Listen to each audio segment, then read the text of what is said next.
नमस्कार दोस्तों, आप देख रहे हैं एनएसपी न्यूज़ चंदन पांडे के साथ। आज हम मौजूद हैं दिल्ली के जंतर मंतर, जहां पर आसाराम बापू जी के भक्त साधक जहां धरना प्रदर्शन कर रहे थे, वहीं समर्थन देने के लिए पहुंचे सुप्रीम कोर्ट के senior advocate doctor A P Singh ji. तो आइए करते हैं इनसे बातचीत। ये 4 लाइन आपके लिए गागर में सागर, क्योंकि आप सभी बौद्धिक व्यक्ति हैं। संत श्री आसाराम बापू जी से वर्षों वर्ष से जुड़े हुए हैं। आपने उनको बहुत नजदीक से देखा है, उन्होंने भी आपको बहुत नजदीक से देखा। वो इस दुनिया के इकलौते ऐसे संत श्री आसाराम बापू जी रहे हैं जिन्होंने इस देश में जो पाश्चात्य सभ्यता शुरुआत कर रही थी, जब पाश्चात्य सभ्यता शुरू हुई उस समय से उन्होंने पाश्चात्य सभ्यता का विरोध किया। ईसाई मिशनरियों के द्वारा जो हमारे देश में धर्मांतरण हो रहा था, उसको रोकने के लिए अपने संगत के तन मन धन को, किसी सरकार से कोई अनुदान नहीं लिया, उनकी सत्संग सुनने, उनका आशीर्वाद लेने, चुनाव से पहले उनके पास शरणागति जाने, उनके चरण वंदन करने। देश की ऐसी कोई पार्टी की नेता नहीं है, देश का कोई ऐसा सत्ता पर बैठा व्यक्ति नहीं है जिसके फोटो आपने सोशल मीडिया के माध्यम से नहीं देखे हैं। A to Z, बड़े से लेकर छोटे तक सभी संत श्री आसाराम बापू जी के आशीर्वाद ले चुके हैं, वहां देख चुके हैं, वहां सुन चुके हैं, उनको मनन कर चुके हैं। देश के सबसे बड़े सर्वोच्च पदों पर, उनमें देश के माननीय प्रधानमंत्री जी भी हैं, देश के बहुत महामहिम भी हैं, प्रदेशों के महामहिम राज्यपाल महोदय भी हैं, वर्तमान सरकार के केंद्रीय मंत्री भी हैं, कई प्रदेशों के वर्तमान और पूर्व मुख्यमंत्री भी हैं। सबने संत आसाराम बापू जी का आशीर्वचन लिया। लेकिन इतने वर्षों से उसी देश में संत श्री आसाराम बापू निहायत दोनों झूठे केसों में बंद भी है। ये भी सत्य है, दोनों बातें सत्य हैं। ये दोनों क्यों सत्य हैं, इस पर आपको विचार करना है। दोनों सत्य नहीं हो सकती। या तो वो फोटो गलत है, फोटो गलत नहीं हो सकते क्योंकि आपकी आंखें गलत थोड़ी हो सकती हैं। आपने तो अपनी आंखों से देखा है, आप तो व्यवस्थाओं में से रहे हैं। आप तो उस समय के सत्संगों में अहमदाबाद भी आश्रम पे गया, करोलबाग भी गया, तो कई आश्रमों में जाने का अवसर, पीछे भी अभी गया, वहां जाने का अवसर मिला। पास में ही नरेंद्र दामोदर दास मोदी जी का स्टेडियम बना, पास में ही संत श्री आसाराम बापू जी का अहमदाबाद का आश्रम है, साबरमती के किनारे है, जो नीचे जमीन पड़ी हुई तो उसको किस तरह से बापू जी ने ठीक किया, किस तरह से वहाँ लंगूर बंदर तड़प रहे हैं, तरस रहे हैं, रो रहे हैं। मैंने पहली बार 26 वर्ष हो गए मुझे क्रिमिनल वकालत करते हुए, मैंने पति को रोते देखा, पत्नी को रोते देखा, बेटा बेटी को रोते देखा केसों में, भाई को रोते देखा, पड़ोसी दोस्त रिश्तेदार को देखा, लेकिन संत आसाराम बापू जी के आश्रम के लंगूर बंदर रोते देखे मैंने। वहां बंदर रोते, वो रो रहे थे, उनकी कुटिया के पास वो चक्कर लगाते हैं और उन्हें मैंने रोते थे। सोचिए आप, तो वो क्या शक्ति है, क्या शक्ति थी जिसने अपना प्रभाव महिला पुरुषों बच्चों पर तो छोड़ा ही, लेकिन जानवरों पर तक उनका प्रभाव है प्रसाद। और वहां देखिए आप किस तरह का सन्नाटा, किस तरह का सुनसानपन,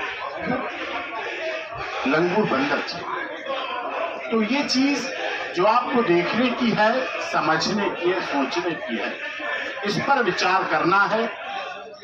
बहुत ज्यादा ओपन बोलने से अगर हम अपनी इस टांग को खोलते हैं तो भी हमारी इज्जत जाती है, इसको खोलते हैं तो भी इज्जत जाती है। समझना आपको है, विचार आपको करना है। सरकार हमारी है, वो सरकार है जिसके लिए बापू जी ने आशीर्वाद दिया, खुले हाथ से आशीर्वाद दिए, मालाएं पहनाई, उन्होंने माला पहनाई तब देश की जनता ने माला पहनाई, उससे पहले माला पहनाने वाला कोई नहीं था। जब उन्होंने माला पहनाई, उन्होंने आशीर्वाद दिया, तो वाराणसी की जनता ने आशीर्वाद दिया, तब गंगा मैया ने बुलाया। तो उनका आशीर्वाद है, उनका आशीर्वाद है। लेकिन बात कहां तक रह जाती है, क्यों बात अटक के रह जाती है? वो कौन लोग हैं जिनकी वजह से सही सीधी सच्ची बात पहुंच नहीं पाती है? इस पर हमें अपने गरिवान में झांक के देखना पड़ेगा, हमें अपने पे एनालिसिस करना पड़ेगा। तो किस तरह से इतने सारे ट्रायल के बाद, मैं भी 26-27 साल वकालत करते हो गए, सैकड़ों पॉक्सो के केस चार्जशीट से पहले आप देखिए, कभी आए ऑफिस आए, कभी हमारी बहन जाती है, निर्मला बहन जी, और कई बहनें यहाँ आई हुई हैं अपने इस माध्यम से, जन जागृति सृजन वेलफेयर फाउंडेशन के कई बहनें हमारी पहुंची हैं, आखिर पहुंची हैं।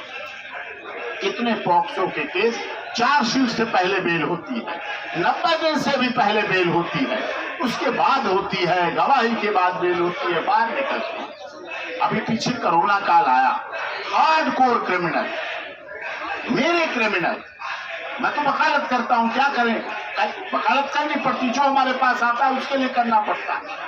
चौहरा मर्डर, 4 मार दिए, 3 मार दिए, 2 मार दिए, डीपीएस, स्मैक, गांजा, चरस, बड़े बड़े हार्डकोर क्रिमिनल, जिन्हें हम कहते हैं कि बेल तो करा दूंगा तेरी, लेकिन तू मुख्य धारा में क्यों नहीं जुड़ता? अपने बच्चों को तो देख, अपने अगली पीढ़ी को तो देख।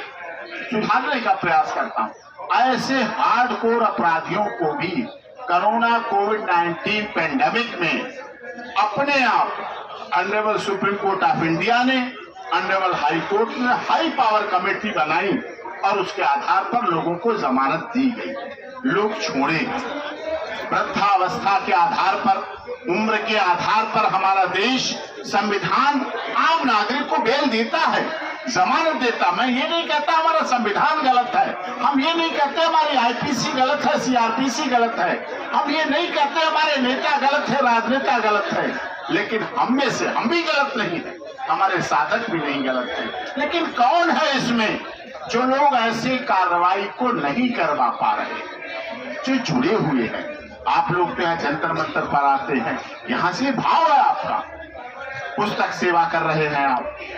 आज के दिन अगर इस देश को पाश्चात्य सभ्यता से हटा के हमारी भारतीय सभ्यता, माननीय मोदी जी भी भारतीय सभ्यता की बात करते हैं, आरएसएस भी भारतीय सभ्यता संस्कार की बात करती है, पूरा देश दुनिया करती है, तो इस सारे कार्य को करने का प्रणेता एक हमारे संत श्री आशाराम बापू जी भी तो है। आपने मुखिया मत मानिए, उस एक रथ के पहिए, रथ रूपी जो चला रहे उसका एक पहिया तो मानिए, एक हिस्सा तो मानिए। क्या उन्होंने आज उन्हें जो सजा ये है, अंदर है जेल में, क्या ये सच नहीं है कि उन्हें मीडिया क्यों दिखाया? मीडिया से उनकी कोई जाति दुश्मनी तो नहीं थी, मीडिया से उनकी क्या दुश्मनी थी? क्या मीडिया वालों को उन्होंने भैंस खोल रखी थी? क्या मीडिया के हाउस पर कब्जा कर रखा था? नहीं। लेकिन मीडिया पाश्चात्य सभ्यता से जुड़ी हुई है, मीडिया को, देश की मीडिया को पैसा बाहर से मिलता है, वो इस आधार पर हमारी पाश्चात्य सभ्यता को चलाते हैं। और संत श्री आशाराम बापू जी ने भारतीय सभ्यता संस्कृति को चलाया। उन्होंने सीता, सावित्री, गार्गी, अपाला, अनुसुईया की बात की, उन्हें प्रभु श्री राम और कृष्ण जी की बात की, और वो लोग उस तरह की बात करते थे। उन्होंने बात की थी पाश्चात्य सभ्यता ने कि माता पिता को मत मानो, भाई बहन को मत मानो, रक्षा बंधन और भैया दूज को मत मानो, तुलसी दिवस मत मनाओ, वैलेंटाइन डे मनाओ, हग डे मनाओ, लव डे मनाओ, किस डे मनाओ, ये मनाओ। पाश्चात्य सभ्यता ये कहती है। आज भी आप लोगों की मेहनत से, क्योंकि आप लोगों की मेहनत तन मन धन से लगती है, तो दिल्ली में देखते हैं, निकलते हैं, लगभग सब मुख्य मार्गों पे संत श्री आशाराम बापू जी का माता पिता दिवस, माता पिता के प्रति सम्मान, जो 14 फरवरी हमारे युवक युवतियों को वैलेंटाइन डे के द्वारा, हग डे, लव डे, किस डे के द्वारा बिगाड़ने का काम किया जा रहा है, जो चरित्रहीनता फैलाई जा रही है, जो उनके चरित्र को खराब किया जा रहा है, जो उनको बर्बाद किया जा रहा है, अपने अगली पीढ़ियों को बर्बाद किया जा रहा है, उसको रोकने के लिए लगातार आप सबका तन मन धन का सहयोग दिख रहा है।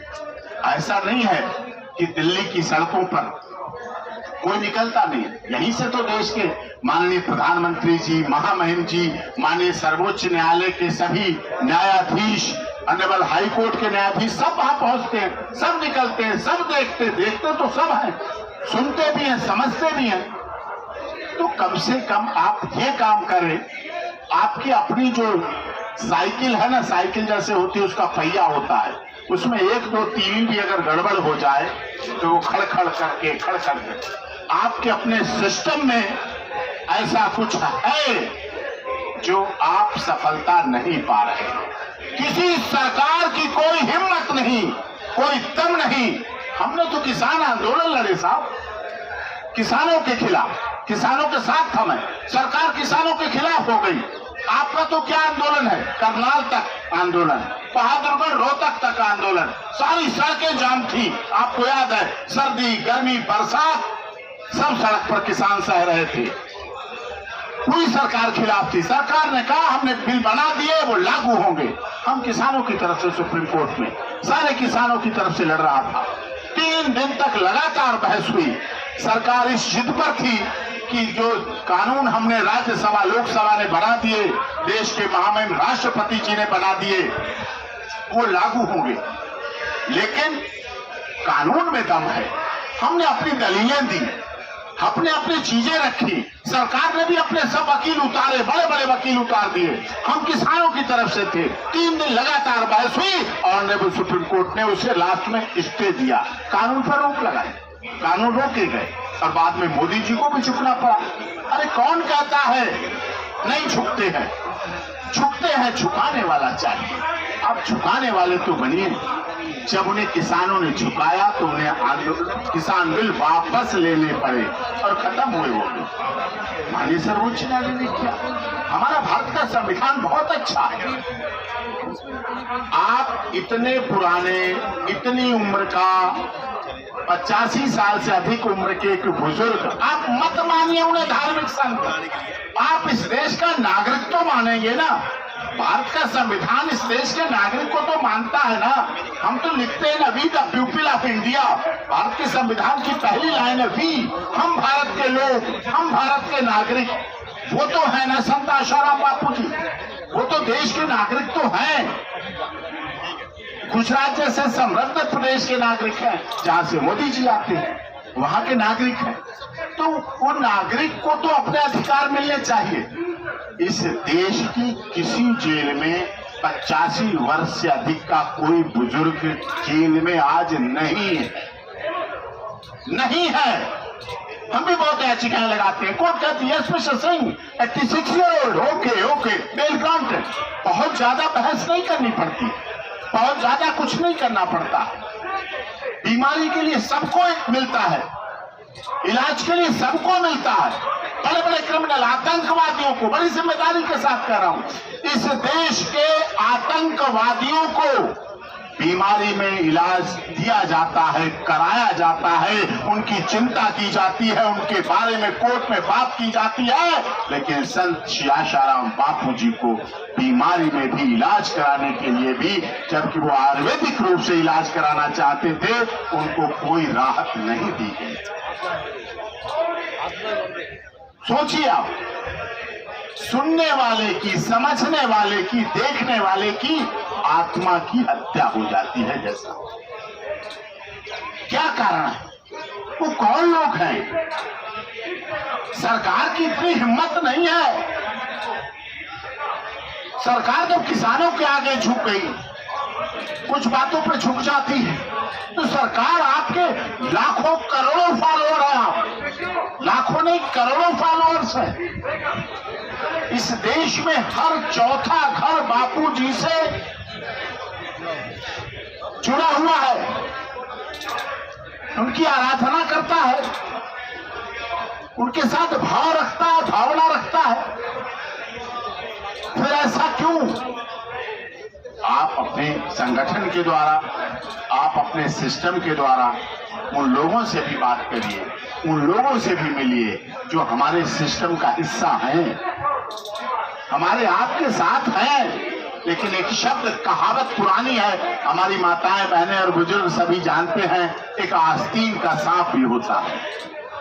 आस्तीन का सांप आप समझते हैं, वो इसी आस्तीन में लटकता रहता है और सांप बना रहता है और जहां जाओ वहीं घूमता रहता है, उसे कहते हैं आस्तीन का सांप। उस आस्तीन के सांपों से बचिए, बापूजी को भी बचाइए, उनसे अपने सारे सिस्टम को भी बचाइए। कौन लोग हैं जो इस सिस्टम में बापूजी को नहीं निकलने दे अपने पास? ये समय है, ये जरूरत है और फायदा उन सबका भी है। बापूजी निकलेंगे तो इस देश की सभ्यता संस्कृति बढ़ेगी।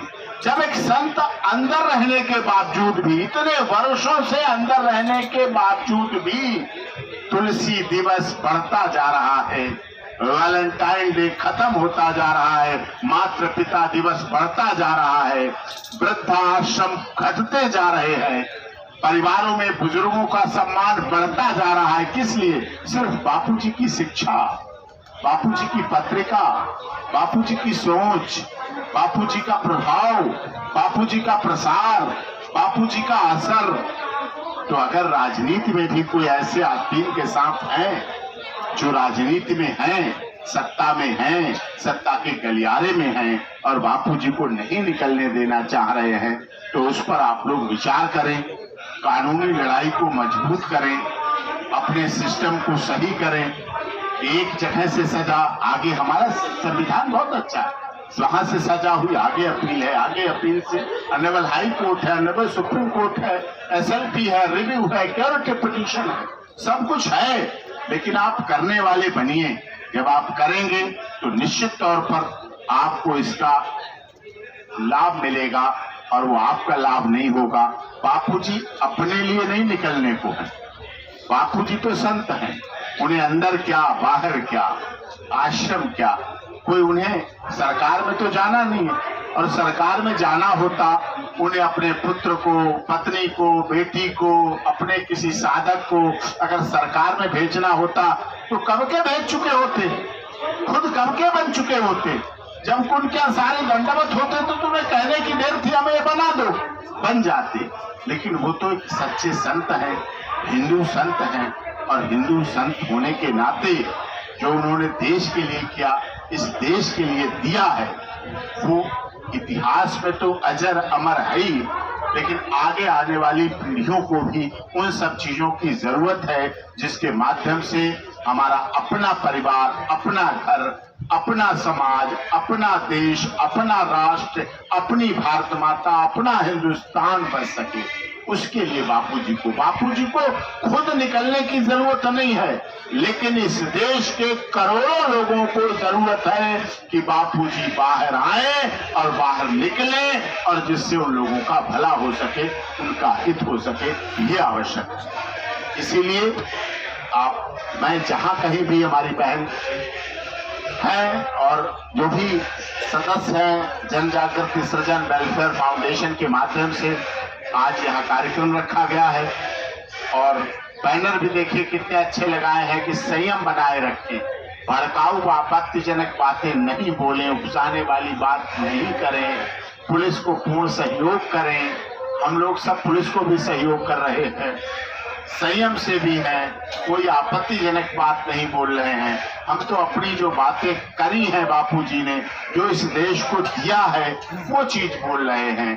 तो इसीलिए इस आधार पर आप लोग अपना संघर्ष जारी रखें। कंस्टेंस ड्रॉप बियर सब स्टोन, करत करत अभ्यास के जड़मति होते सुजान। हमने लाल किला के वो इतने मोटे मोटे पत्थर भी देखे हैं जो पैरों से खिसके गोल हो गए, चलते चलते गोल हो गए। तो मेहनत करने वाले की हार नहीं होती है कभी भी। आपकी मेहनत भी इतिहास में लिखी जाएगी। जैसे आज हम आजादी के समय के नेताजी सुभाष चंद्र बोस, चंद्रशेखर आजाद, राम प्रसाद बिस्मिल, रोशन सिंह, अशफाक उल्लाह खां को याद करते हैं, उन्होंने आजादी की लड़ाई लड़ी। तो जब इतिहास लिखा जाएगा, हिंदू सनातन धर्म का इतिहास लिखा जाएगा, हिंदू सभ्यता संस्कृति का इतिहास लिखा जाएगा, क्योंकि इतिहास तो सदैव लिखा ही जाता है, इतिहास तो सदैव चलता ही है। जब जब इतिहास लिखा जाएगा तब आपके संगठन और आप सबका नाम आशाराम बापूजी के लिए नहीं, आप सत्य सनातन हिंदू धर्म के लिए भी लड़ रहे हैं, आप उनके लिए लड़ रहे हैं। जिस बात के लिए हमारी सरकारें लड़ रही है, आप उसका हिस्सा है। सरकार कहती है दहेज मत लो, बापूजी जमाने से कह चुके हैं उनके अनुयायी दहेज नहीं लेते हैं। ब्लड डोनेशन कैंप और चीजें जितनी सनातन धर्म की रक्षा की, चरित्र निर्माण की चीजें, बच्चियों के निर्माण की चीजें, ब्रह्मचर्य की चीजें, ब्रह्मचर्य की बात किसने की? संत आशाराम बापूजी ने। यही तो सत्य सनातन धर्म की बात है। तो जो लड़ाई उन्होंने लड़ी है, उस लड़ाई में हम सब सहयोगी हैं। और जब भी इतिहास लिखा जाएगा सनातन का, हिंदुत्व का, हिंदू धर्म का, तो निश्चित तौर पर इस लड़ाई में आपका नाम भी लिखा जाएगा। अंग्रेजों के समय नेताजी सुभाष चंद्र बोस का इतना नाम नहीं था। चंद्रशेखर आजाद, राम प्रसाद बिस्मिल, रोशन सिंह, अशफाक उल्लाह खां को इतना लोग महत्व नहीं देते थे। लेकिन जब समय बदला, सरकार बदली, जमाना बदला, तो आज उन्हें इतिहास के रूप में याद किया जाता है। हमारी आपकी मेहनत बेकार बिल्कुल नहीं जाएगी।